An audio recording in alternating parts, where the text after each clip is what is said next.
Letter. అంటే ఏదైనా వస్తువు ఈ ఇద్దరికి సంబంధించింది అనేలాగా చెప్పాలి అనుకుంటే then the possessive case is fixed to the latter. అంటే latter అంటే last item of a list అని అర్థం. Don't get confused with these two words. Later అంటే కొంతసేపు తర్వాత చేద్దాం అనడానికి we do it later అంటాం. Later అంటే కొంతసేపు తర్వాత. Latter అంటే last item of a list. For example, if I make a list of things and I say latter, then it clearly indicates the last item of the list. ఈ example చూడండి, Kaleem and Salim's bakery. ఒక బేకరీకి ఇద్దరు owners ఉన్నారు, ఒకటి కలీం ఇంకొకటి సలీం. వీళ్ళిద్దరికి సంబంధించిన single bakery, ఇద్దరు ఓనర్స్ గా ఉన్న ఒకటే place, Kaleem and Salim's bakery. ఈ టూ వర్డ్స్ లో లాస్ట్ ఉన్నది సలీం. సో పొసెసివ్ కేస్ అనేది సలీం కి ఫిక్స్ చేస్తాం. అంటే apostrophe s is fixed to Salim. Kalim and Salim's bakery. Same way Ram కి కృష్ణకి ఒకటే సైట్, ఒక ప్లాట్ లో వాళ్ళిద్దరు ఓనర్స్, ఇద్దరి పేరు మీద ఉంది ఒక సైట్. ఇది చెప్పాలనుకున్నప్పుడు both these people are owners of that site.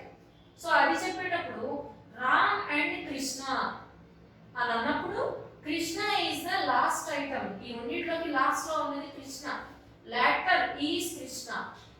So possessive case, that is apostrophe s, is fixed to this word Krishna. Ram and Krishna's site. If two or more connected nouns implying separate possession must take the possessive sign, then the sign is distributed to both of them separately or distributed to each of them separately. అంటే మనం previous కేసులో తీసుకునే examples Kaleem and Salim's bakery అంటే ఇద్దరికి సంబంధించిన ఒకటే bakery. అక్కడ owners ఇద్దరున్నా సరే బేకరీ అయితే ఒకటే. సో ఇక్కడ ఓనర్స్ ఎంతమంది ఉన్నా అక్కడ ఆబ్జెక్ట్ ఆర్ ప్లేస్ అయితే ఒకటే ఉంది. ఆ కేసులో చెప్పడానికి ఆ టూ వర్డ్స్ కి లాస్ట్ లో ఉన్న వర్డ్ ఏదైతే ఉందో దానికి అపాస్ట్రఫీ ఫిక్స్ చేశాం. బట్ ఈ కేసులో టూ ఓనర్స్ ఉన్నారు, టూ సపరేట్ పీపుల్ తీసుకొని వాళ్ళ ఇద్దరికి సంబంధించిన రెండు సపరేట్ ఆబ్జెక్ట్స్ గురించి చెప్తే, ప్రీవియస్ కేసులో ఒకటే ఆబ్జెక్ట్ కి ఇద్దరు ఓనర్స్, ఇప్పుడు ఒక్కొక్క ఓనర్ కి ఒక్కొక్క డిఫరెంట్ ఆబ్జెక్ట్ ఉంది. దీని గురించి చెప్పాలంటే ఆ పొసెసివ్ సైన్ అయిన అపాస్ట్రఫీ ఎస్ ని ఇద్దరికి డిస్ట్రిబ్యూట్ చేయాలి. ఫర్ ఎగ్జాంపుల్, రాజా ఈయన రాసిన నోవెల్స్ సపరేట్, నారాయణ్ ఈయన రాసిన నోవెల్స్ సపరేట్. రాజా రాసిన నోవెల్స్ సపరేట్, నారాయణ్ రాసిన నోవెల్స్ సపరేట్. ఈ ఇద్దరిని సపరేట్ నోవెల్స్ ని కలిపి ఒకటే కేసులో చెప్పేటప్పుడు రాజాస్ అండ్ నారాయణ్స్ నోవెల్స్ అని చెప్తారు. నెక్స్ట్ ఎగ్జాంపుల్, శీలం ఒక సపరేట్ హౌస్ ఉంది, శిల్పకు ఒక సపరేట్ హౌస్ ఉంది. వీళ్ళ ఇద్దరి ఇళ్ళు అని చెప్పేటప్పుడు వీళ్ళిద్దరికి సంబంధించిన మోర్ దాన్ వన్ ఆబ్జెక్ట్ గురించి చెప్పేటప్పుడు Sheela's house and Shilpa's house అని సింపుల్ గా చెప్పొచ్చు.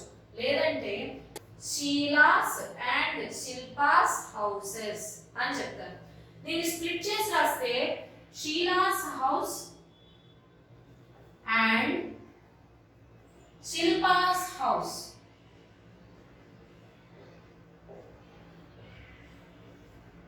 అంటే తిన హౌస్ సపరేట్. ఈ రెండింటిని క్లబ్ చేసి చెప్పేటప్పుడు షీలాస్ అండ్ శిల్పాస్ హౌసెస్ అని చెప్తారు. This is the case of possession in which two or more different objects possess two or more different things. Let us see the case of some words which end with the sound of s. అవి end అయ్యేటప్పుడే s sound తో end అవుతున్నాయి అనుకోండి, వాటికి possessive case fix చేసినప్పుడు మళ్ళీ ఇంకొక s వచ్చి add అయింది అనుకోండి. ఫర్ ఎగ్జాంపుల్, ఇంకొక s ఇలా యాడ్ అయితే మనం చదివేటప్పుడు టూ మెనీ s సౌండ్స్ అనేవి వస్తాయి. హిస్సింగ్ సౌండ్స్ అంటారు వీటిని. అంటే పాము బుసగొట్టేటప్పుడు వచ్చే సౌండ్ లా ఉంటుంది మనం మాట్లాడేది కూడా. This creates inconvenience in speaking language. Language మాట్లాడేటప్పుడు కొంచెం ఇన్కన్వీనియన్స్, ఇబ్బంది వచ్చేస్తుంది. ఇట్లా ఇన్ని ఎస్ సౌండ్స్ ఒకటే దగ్గర ఉంటాయి. సో ఏం చేస్తారంటే ఇట్లా ఎస్ సౌండ్ తో ఎండ్ అయ్యే వర్డ్స్ కి అపోస్ట్రఫీ ఎస్ తీసేసి ఓన్లీ అపోస్ట్రఫీ ఒకటే పెడతారు. లాస్ట్ లో ఎస్ అనేది ఫిక్స్ చేయరు. సిరీస్ ఫర్ ఎగ్జాంపుల్ కాన్షియన్స్ సేక్, దీన్ని నార్మల్ గా రాస్తే for the sake of conscience అని అనాలి. అలా అనుకుంటే డైరెక్ట్ గా ఇలా చెప్తే మనం apostrophe S in case fix చేస్తే కాన్షియన్సెస్ సేక్ అని చెప్తాం. So this creates a disturbance. Tongue కి ప్రొనౌన్స్ చేసేటప్పుడు హిస్సింగ్ సౌండ్స్ ఎక్కువైపోయి డిస్టర్బెన్స్ వస్తుంది. సో దీనికి అపోస్ట్రఫీ ఎస్ ని ఫిక్స్ చేయరు. కాన్షియన్స్ సేక్ డైరెక్ట్ గా చెప్పేయాలి. Next goodness sake, sake of goodness, goodness కోసం, మంచితనం కోసం అని చెప్పాలనుకోండి. ఇక్కడ అపోస్ట్రఫీ ఎస్ ఫిక్స్ చేస్తే గుడ్నెస్ సేక్ అవుతుంది. ఆ ఎస్ సౌండ్స్ ఎక్కువైపోయాయి. సో ఇది కూడా గుడ్నెస్ అపోస్ట్రఫీ సేక్ అంటే గుడ్నెస్ యొక్క కారణంతో. నెక్స్ట్ జస్టిస్ సేక్, ఇది కూడా ఇంతే. జస్టిస్ సేక్ అనే బదులు జస్టిస్ సేక్ అని సింపుల్ గా చెప్పేస్తాం. నెక్స్ట్ సపోజ్ జీసస్ అనే వర్డ్ తీసుకుంటే జీసస్ సేక్ అని చెప్పాలి. దీన్ని ఇక్కడ రాసినట్టు పలికితే జీసస్ సేక్ అని వస్తుంది, creating disturbance. So it is just Jesus sake. ఇలా కన్ఫ్యూజన్, హిస్సింగ్ సౌండ్స్ ఎక్కువ వస్తాయి అనుకున్న కొన్ని limited number of words last లో ఎస్ సౌండ్ తో ఎండ్ అయ్యే వాటికి అపోస్ట్రఫీ ఒకటే పెట్టి ఎస్ ని ఎలిమినేట్ చేస్తాం. Only for the convenience of speech and to reduce hissing sounds. There is one important point to note down. This possessive case is used only in the case of living things. Living things కి మాత్రమే apostrophe yes పెట్టి ఈ possessive case ని use చేయాలి. అదే non living things కి సంబంధించినవి అయితే పొసెసివ్ కేస్ యూజ్ చేయకూడదు. ఆఫ్ అనే ప్రిపోజిషన్ ని యూజ్ చేయాలి. Let us take some examples. Governors body guard అంటే గవర్నర్ యొక్క బాడీ గార్డ్. ఇక్కడ గవర్నర్ అనేది లివింగ్ థింగ్ కాబట్టి అపోస్ట్రఫీ ఎస్ పెట్టాం. నెక్స్ట్ లయన్స్ టెయిల్ అంటే లయన్ యొక్క టెయిల్. లయన్ అనేది లివింగ్ థింగ్ కాబట్టి దీనికి అపోస్ట్రఫీ ఎస్ పెట్టచ్చు. దీన్నే మోడల్ గా తీసుకొని టేబుల్స్ లెగ్ అని అంటే అది తప్పు. ఇక్కడ టేబుల్ లివింగ్ థింగ్ కాదు. మరి టేబుల్ యొక్క లెగ్ అని చెప్పాలంటే ఎలా చెప్పాలి? లెగ్ ఆఫ్ ద టేబుల్ అని చెప్పాలి. Leg of the table. Next case books cover, book యొక్క కవర్ అని చెప్పాలంటే బుక్స్ కవర్ అని అనకూడదు, ఎందుకంటే బుక్ అనేది నాన్ లివింగ్ థింగ్. మరి దీన్ని ఎలా చెప్పాలి? కవర్ ఆఫ్ ద బుక్ అని చెప్పాలి. నెక్స్ట్ హౌసెస్ రూఫ్, ఇంటి యొక్క పైకప్పు. ఇక్కడ హౌస్ అనేది నాన్ లివింగ్ థింగ్, సో దీనికి అపోస్ట్రఫీ ఎస్ అనేది ఫిక్స్ చేయకూడదు. మరి ఎలా చెప్పాలి? రూఫ్ ఆఫ్ ద హౌస్ అని చెప్పాలి. ఇక్కడ మనం తీసుకున్న ఈ 3 cases non living things, so వీటికి ఎప్పుడు అపోస్ట్రఫీ ఎస్ అనేది ఫిక్స్ చేయకూడదు. దాని ప్లేస్ లో ఆఫ్ అనే ప్రపోజిషన్ ని యూజ్ చేసుకొని పొజిషన్ ని చెప్పాలి.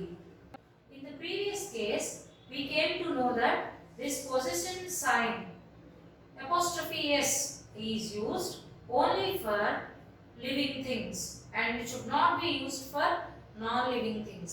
In case non-living things ki use cheyalsi vaste danni off ane preposition petti use chestamu ani telusukunnam.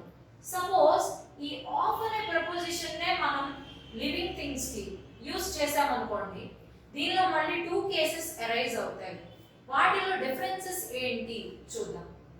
Difference between possessive case, ఒక మెథడ్ ఏమో using apostrophe and second method ఏమో using of. ఒకటేమో using apostrophe, ఇంకొకటేమో using of. ఇవి రెండు different cases arise అవుతాయి. చూద్దాం. ఇక్కడ prime minister's reception in Delhi. Prime minister's reception in Delhi. Prime minister people ని రిసీవ్ చేసుకునేలా ఉన్న ఈవెంట్ అనేది ఒక meaning. Prime minister's reception, prime మినిస్టరే రిసీవ్ చేసుకున్నారు అనేది ఒక మీనింగ్. దీనికి ఉన్న second meaning the way in which people received prime minister. Prime minister ని పీపుల్ ఎలా రిసీవ్ చేసుకున్నారు అనేదాన్ని బేస్ చేసుకున్నది second meaning. There are 2 meanings here. The first meaning indicates the way in which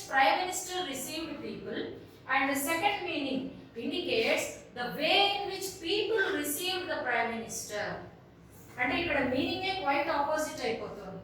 so దీన్ని mind లో పెట్టుకొని apostrophe yes ని లేదంటే ఆఫ్ ని యూస్ చేయాలి to indicate possessive sign or to indicate the case of possession.